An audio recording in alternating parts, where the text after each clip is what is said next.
और अब से कुछ ही देर में पीएम मोदी करेंगे मन की बात। मन की बात का आज 87वां एपिसोड। पीएम मोदी महिला सुरक्षा और रूस यूक्रेन युद्ध पर बात कर सकते हैं। मेरे प्यारे देशवासियों, नमस्कार। बीते सप्ताह हमने एक ऐसी उपलब्धि हासिल की जिसने हम सबको गर्व से भर दिया।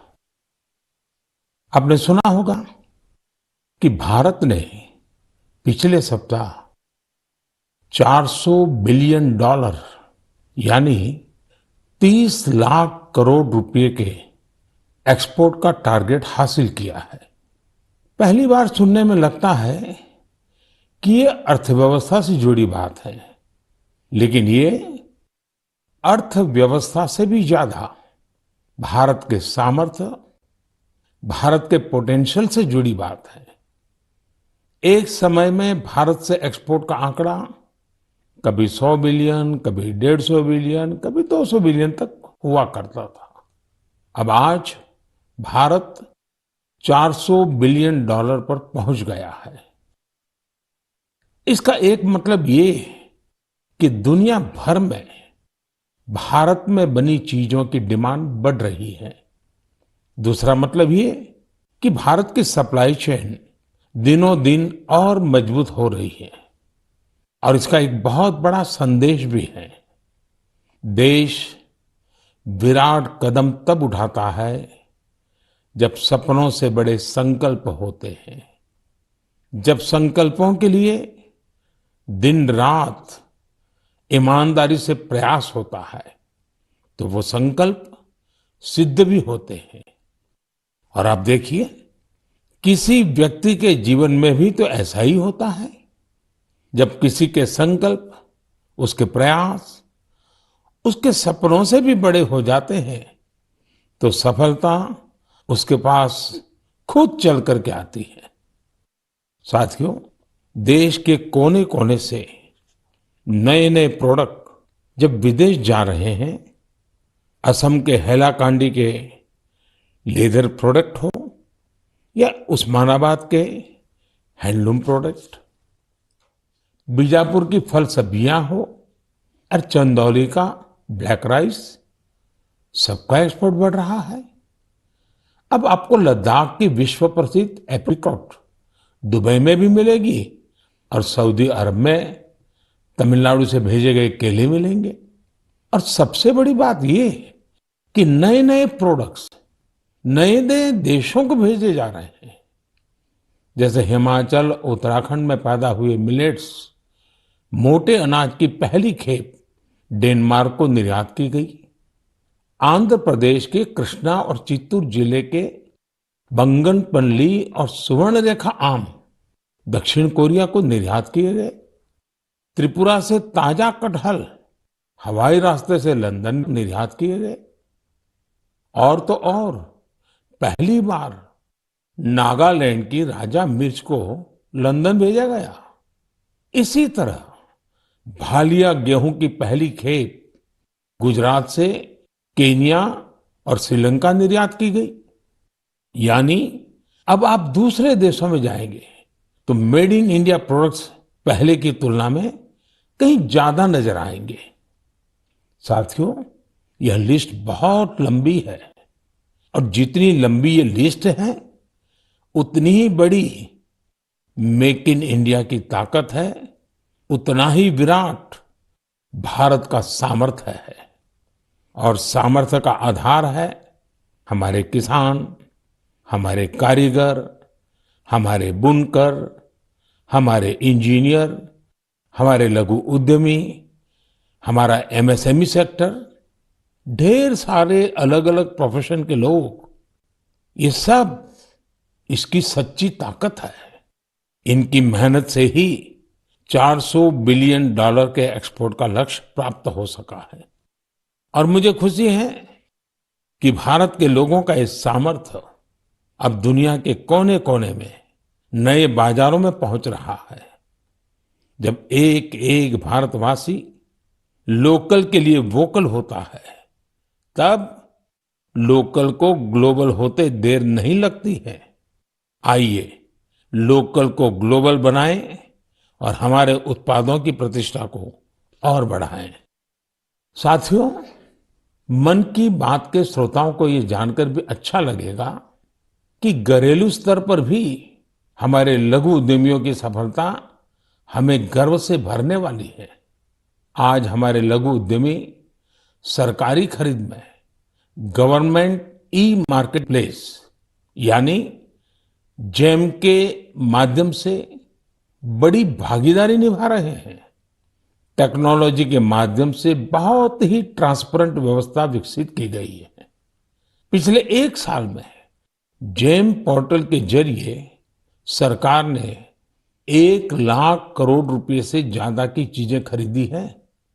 देश के कोने कोने से करीब करीब 1.25 लाख लघु उद्यमियों, छोटे दुकानदारों ने अपना सामान सरकार को सीधे बेचा है। एक जमाना था जब बड़ी कंपनियां ही सरकार को सामान बेच पाती थी, लेकिन अब देश बदल रहा है, पुरानी व्यवस्थाएं भी बदल रही है। अब छोटे से छोटा दुकानदार भी जेम पोर्टल पर सरकार को अपना सामान बेच सकता है। यही तो नया भारत है। ये न केवल बड़े सपने देखता है, बल्कि उस लक्ष्य तक पहुंचने का साहस भी दिखाता है जहां पहले कोई नहीं पहुंचा है। इसी साहस के दम पर हम सभी भारतीय मिलकर आत्मनिर्भर भारत का सपना भी जरूर पूरा करेंगे। मेरे प्यारे देशवासियों, हाल ही में हुए पद्म सम्मान समारोह में आपने बाबा शिवानंद जी को जरूर देखा होगा। 126 साल के बुजुर्ग की फुर्ती देखकर मेरी तरह हर कोई हैरान हो गया होगा। और मैंने देखा, पलक झपकते ही वो नंदी मुद्रा में प्रणाम करने लगे। मैंने भी बाबा शिवानंद जी को झुककर बार बार प्रणाम किया।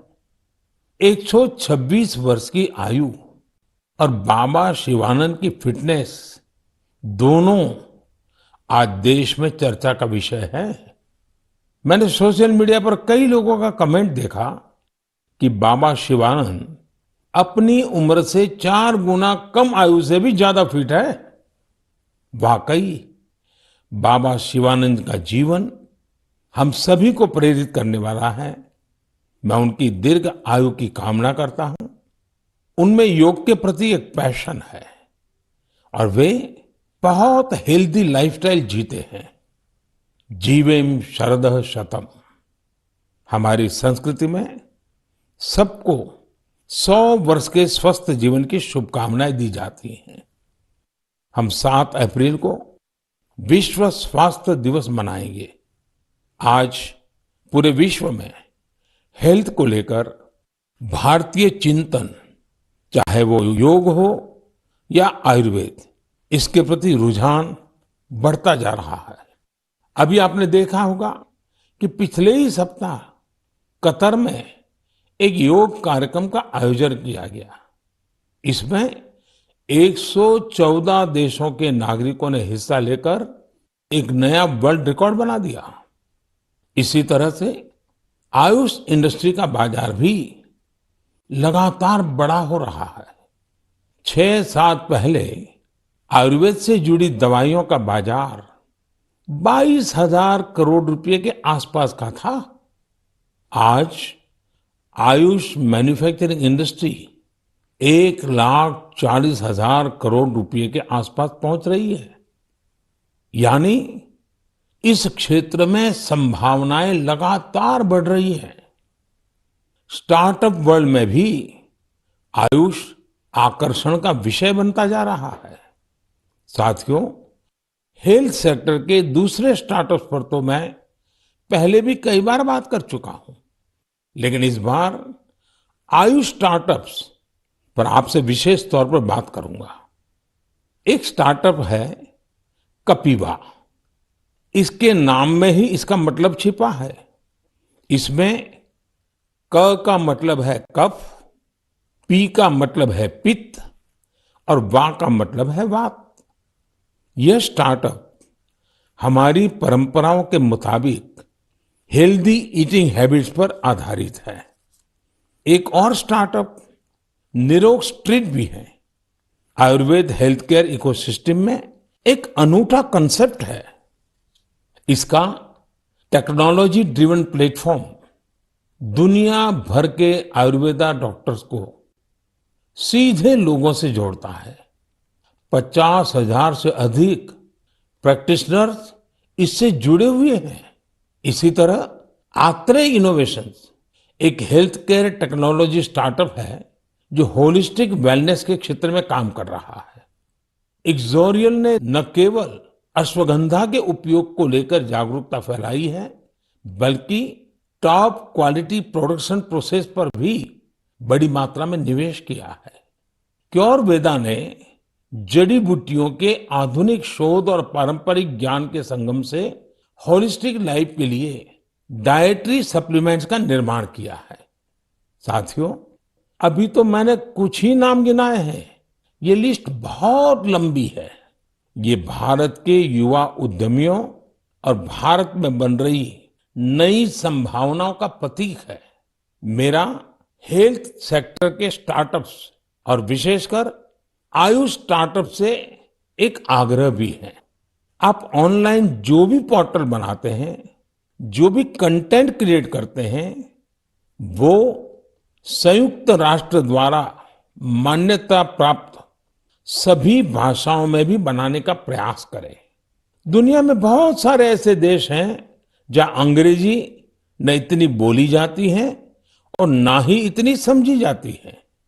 ऐसे देशों को भी ध्यान में रखकर अपनी जानकारी का प्रचार प्रसार करें। मुझे विश्वास है भारत के आयुष स्टार्टअप्स बेहतर क्वालिटी के प्रोडक्ट्स के साथ जल्द ही दुनिया भर में छा जाएंगे। साथियों, स्वास्थ्य का सीधा संबंध स्वच्छता से भी जुड़ा है। मन की बात में हम हमेशा स्वच्छता के आग्रहियों के प्रयासों को जरूर बताते हैं। ऐसे ही एक स्वच्छाग्रही हैं चंद्रकिशोर पाटिल जी। ये महाराष्ट्र में नासिक में रहते हैं। चंद्रकिशोर जी का स्वच्छता को लेकर संकल्प बहुत गहरा है। वो गोदावरी नदी के पास खड़े रहते हैं और लोगों को लगातार नदी में कूड़ा कचरा न फेंकने के लिए प्रेरित करते हैं। उन्हें कोई ऐसा करता दिखता है तो तुरंत उसे मना करते हैं। इस काम में चंद्रकिशोर जी अपना काफी समय खर्च करते हैं।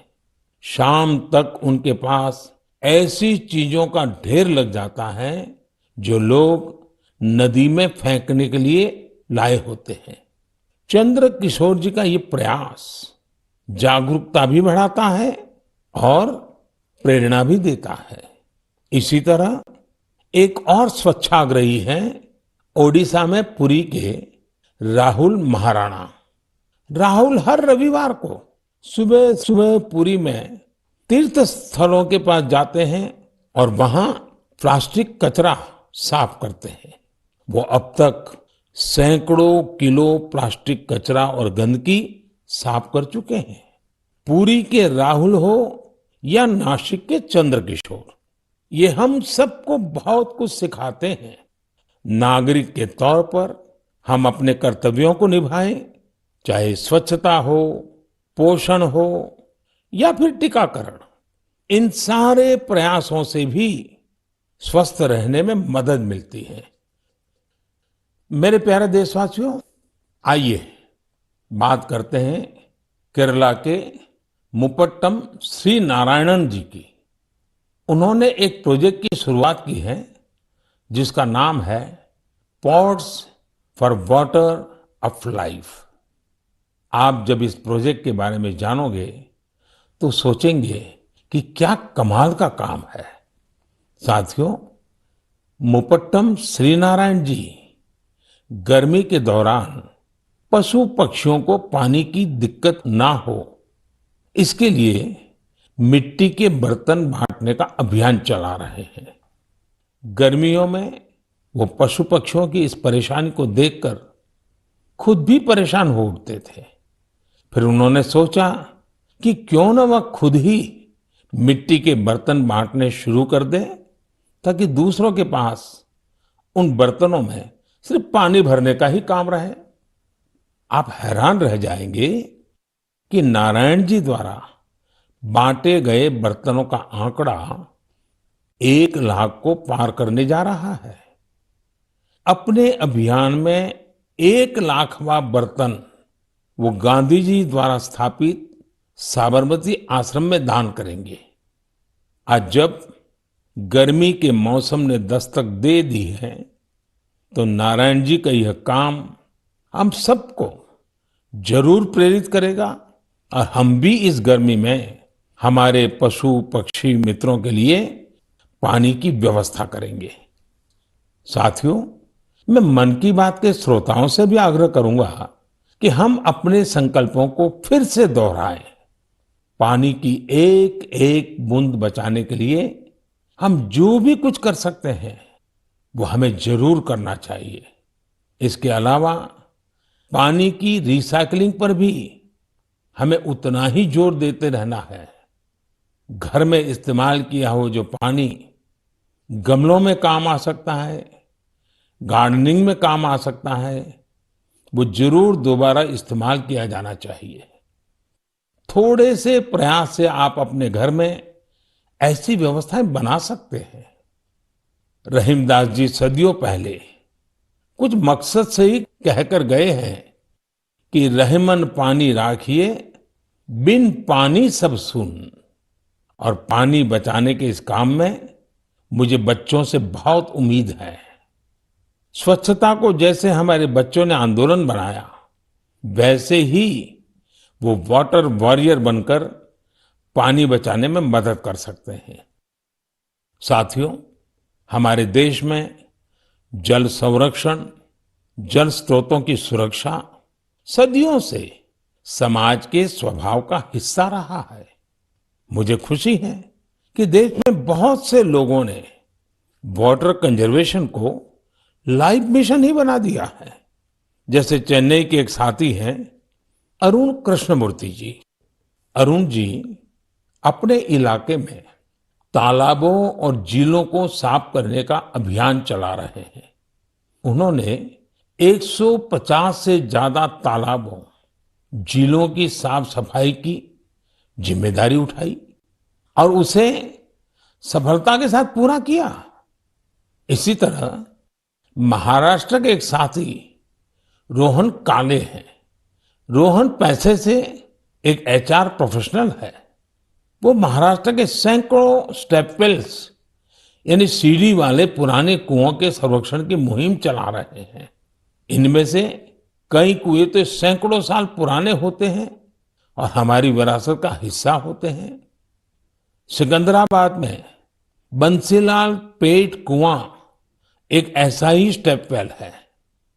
बरसों की उपेक्षा के कारण ये स्टेप वेल मिट्टी और कचरे से ढंक गया था, लेकिन अब वहां इस स्टेप वेल को पुनर्जीवित करने का अभियान जन भागीदारी से शुरू हुआ है। साथियों, मैं तो उस राज्य से आता हूं जहां पानी की हमेशा बहुत कमी रही है। गुजरात में इन स्टेप वेल्स को बाव कहते हैं। गुजरात जैसे राज्य में बाव की बड़ी भूमिका रही है। इन कुओं या बावड़ियों के संरक्षण के लिए जल मंदिर योजना ने बहुत बड़ी भूमिका निभाई। पूरे गुजरात में अनेकों बावड़ियों को पुनर्जीवित किया गया। इससे इन इलाकों में वाटर लेवल को बढ़ाने में भी काफी मदद मिली। ऐसे ही अभियान आप भी स्थानीय स्तर पर चला सकते हैं। चेकडैम बनाने हो, रेन वाटर हार्वेस्टिंग हो, इसमें इंडिविजुअल प्रयास भी अहम है और कलेक्टिव एफर्ट्स भी जरूरी है। जैसे आजादी के अमृत महोत्सव में हमारे देश के हर जिले में कम से कम 75 अमृत सरोवर बनाए जा सकते हैं। कुछ पुराने सरोवरों को सुधारा जा सकता है, कुछ नए सरोवर बनाए जा सकते हैं। मुझे विश्वास है आप इस दिशा में कुछ न कुछ प्रयास जरूर करेंगे। मेरे प्यारे देशवासियों, मन की बात, उसकी एक खूबसूरती ये भी है कि मुझे आपके संदेश बहुत सी भाषाओं, बहुत सी बोलियों में मिलते हैं। कई लोग माई गॉव पर ऑडियो मैसेज भी भेजते हैं। भारत की संस्कृति, हमारी भाषाओं, हमारी बोलियां, हमारे रहन सहन, खान पान का विस्तार, ये सारी विविधताएं हमारी बहुत बड़ी ताकत है। पूरब से पश्चिम तक, उत्तर से दक्षिण तक, भारत को यही विविधता एक करके रखती हैं, एक भारत श्रेष्ठ भारत बनाती हैं। इसमें भी हमारे ऐतिहासिक स्थलों और पौराणिक कथाओं दोनों का बहुत योगदान होता है। आप सोच रहे होंगे कि ये बात मैं अभी आपसे क्यों कर रहा हूं? इसकी वजह है माधवपुर मेला। माधवपुर मेला कहाँ लगता है, क्यों लगता है, कैसे ये भारत की विविधता से जुड़ा है, ये जानना मन की बात के श्रोताओं को बहुत इंटरेस्टिंग लगेगा। साथियों, माधवपुर मेला गुजरात के पोरबंदर में समंदर के पास माधवपुर गांव में लगता है, लेकिन इसका हिंदुस्तान के पूर्वी छोर से भी नाता जुड़ता है। आप सोच रहे होंगे कि ऐसा कैसे संभव है?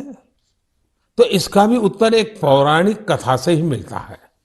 कहा जाता है कि हजारों वर्ष पूर्व भगवान श्री कृष्ण का विवाह नॉर्थ ईस्ट की राजकुमारी रुक्मिणी से हुआ था। ये विवाह पोरबंदर के माधवपुर में संपन्न हुआ था और उसी विवाह के प्रतीक के रूप में आज भी वहां माधवपुर मेला लगता है। ईस्ट और वेस्ट का ये गहरा नाता हमारी धरोहर है। समय के साथ अब लोगों के प्रयास से माधवपुर मेले में नई नई चीजें भी जुड़ रही हैं।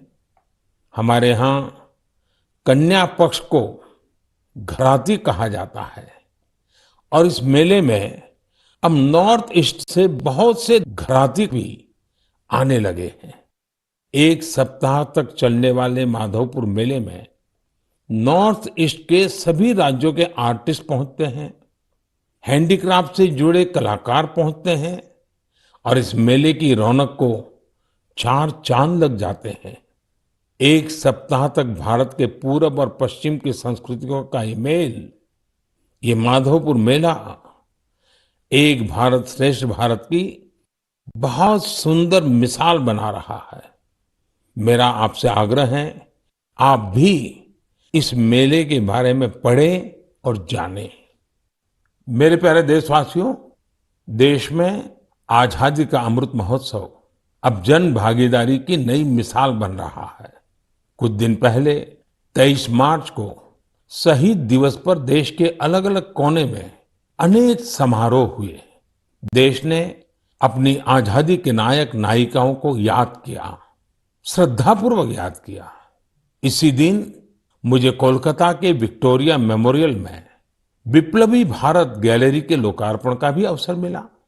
भारत के वीर क्रांतिकारियों को श्रद्धांजलि देने के लिए यह अपने आप में बहुत ही अनूठी गैलरी है।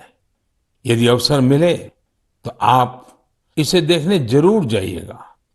साथियों, अप्रैल के महीने में हम दो महान विभूतियों की जयंती भी मनाएंगे। इन दोनों ने ही भारतीय समाज पर अपना गहरा प्रभाव छोड़ा है। ये महान विभूतियां हैं महात्मा फुले और बाबा साहब आम्बेडकर। महात्मा फुले की जयंती 11 अप्रैल को है और बाबा साहब की जयंती हम 14 अप्रैल को मनाएंगे। इन दोनों ही महापुरुषों ने भेदभाव और असमानता के खिलाफ बड़ी लड़ाई लड़ी। महात्मा फुले ने उस दौर में बेटियों के लिए स्कूल खोले, कन्या शिशु हत्या के खिलाफ आवाज उठाई। उन्होंने जल संकट से मुक्ति दिलाने के लिए भी बड़े अभियान चलाए। साथियों, महात्मा फुले की इस चर्चा में सावित्रीबाई फुले जी का भी उल्लेख उतना ही जरूरी है। सावित्रीबाई फुले ने कई सामाजिक संस्थाओं के निर्माण में बड़ी भूमिका निभाई। एक शिक्षिका और एक समाज सुधारक के रूप में उन्होंने समाज को जागरूक भी किया और उसका हौसला भी बढ़ाया। दोनों ने साथ मिलकर सत्य शोधक समाज की स्थापना की, जन जन के सशक्तिकरण के प्रयास किए।